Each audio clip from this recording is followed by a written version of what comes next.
Dave Van Allen, James Houdershout, Michael Moses Berry, John McGallier. I'm Dave Van Allen. I live in the Berkeley District, and I'd like to begin by saying I hope you will pass the Second Amendment resolution and that your vote will be unanimous.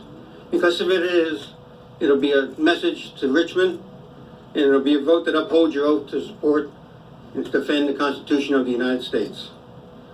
And I want to thank you for that.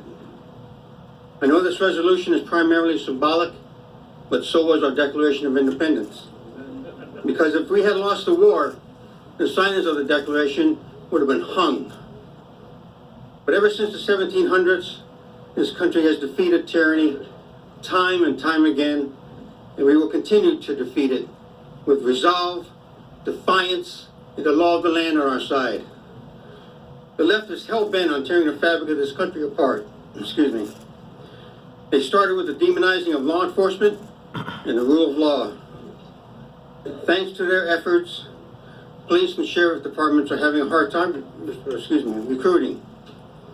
Today there are approximately 1 million law enforcement officers in the U.S. to protect a population of 320 million. With that number of officers, the average response time for a 911 call is between 10 and 19 minutes. A lot can happen in 10 minutes. But thanks to the Second Amendment, I'm my own first responder.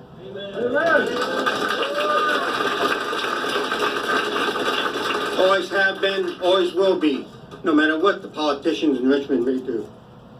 Like some of you on the board, I spent a career in the military. I had friends and brothers die defending this country and its Constitution.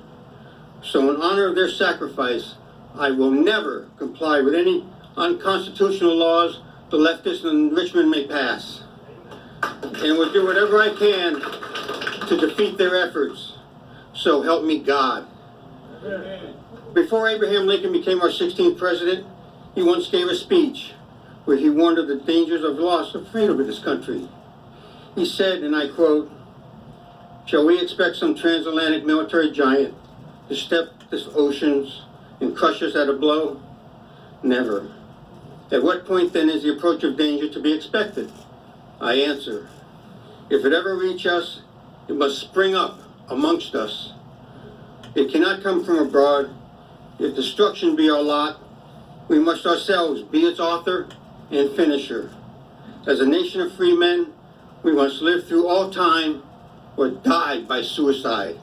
Unquote. I'd like to close by saying, rights do not come from government. Rights come from God and are inalienable.